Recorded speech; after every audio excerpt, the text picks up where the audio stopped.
Hi everybody, today we're going to use Excel to find the sample size for a given confidence level. To find the sample size for a single population mean using the normal distribution, we're going to start by going back to the equation for error bound of the mean. It was z alpha over 2 times sigma over the square root of n. We're going to solve that equation for n. That gives us z squared times sigma squared over EBM squared, where z corresponds to the desired confidence level. I'll provide you with an Excel sheet that gives you a shortcut. You'll just enter the confidence level, standard deviation, error bound of the mean, and then Excel will return the sample size n. We will do the same thing for the sample size for a population proportion.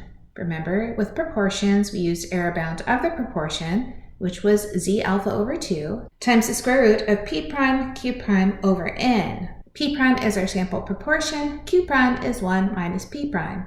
That means P prime was the proportion of times that the event happened, and Q prime was the proportion of times that Q did not happen. And then will be Z alpha over 2 squared times P prime times Q prime over EBP squared. Sometimes we don't know the sample proportion, and that's going to be okay. When we don't know the sample proportion, we're going to use 0.5. The reason we use 0.5 is that it generates the biggest product of P prime times Q prime. Let me show you what I mean.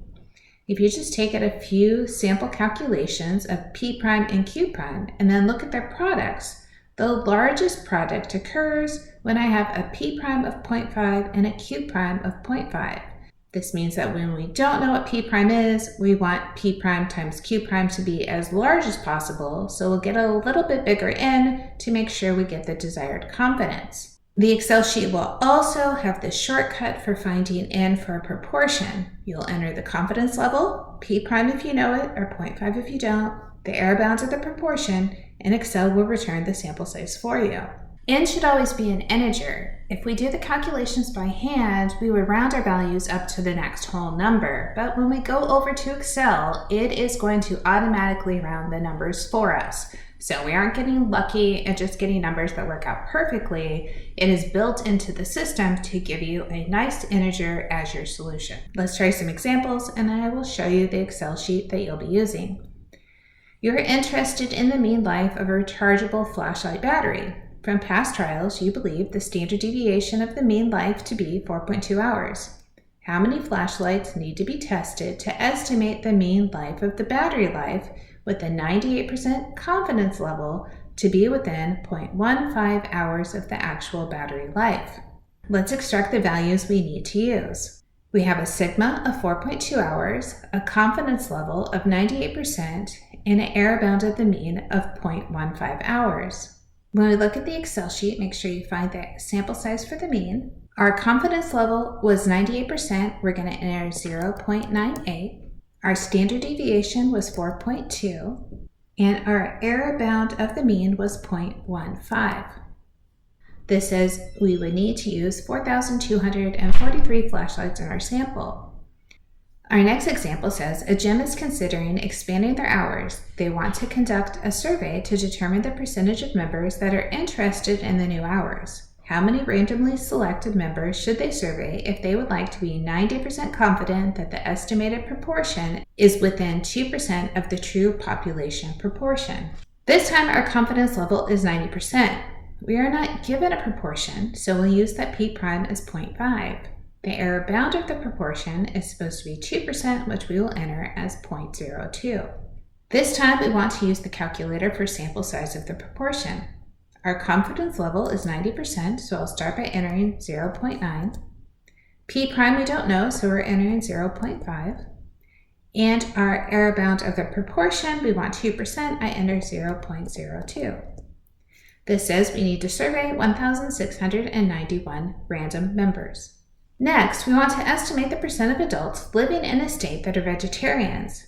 If we want to estimate the proportion to within 5% at the 95% confidence level, how many randomly selected adults in the state must be surveyed? Let's grab the data we need. We know we want a 95% confidence level, and we want the error bound of the proportion to be 5%.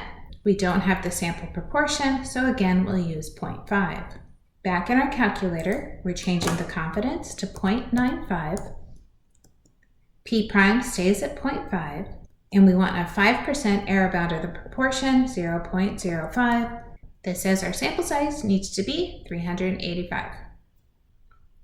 Our last example says an airline wants to obtain a sample to estimate the mean weights of checked bags. Based on previous studies, they believe the standard deviation in bag weights to be 3.45 pounds. They would like to be 99% confident that the estimate is within 1.5 pounds of the true population mean. How large of a sample size is required? We have three numbers to grab to put into Excel. We have a standard deviation of 3.45, a 99% confidence level, and an error bound of the mean of 1.5 pounds. Back in Excel, I put in 0.99 as my confidence level, 3.45 as my standard deviation, and then 1.5 as my error bound of the mean. This says our sample size only has to be 36. Behind the scenes in this particular Excel sheet are a lot of formulas that are data protected, so you cannot mess them up. You can only enter values into the confidence level, the standard deviation, and the error bound of the mean, but you won't be able to put anything in for n. If you try to click on it, you will get an error. The same thing happens for the sample size proportion. You can put in the confidence level, P prime, and EBP, but if you try to click on n and put in a number, you'll receive an error. This protects the sheet so that you can't mess it up, and it works as a calculator for you to find your values.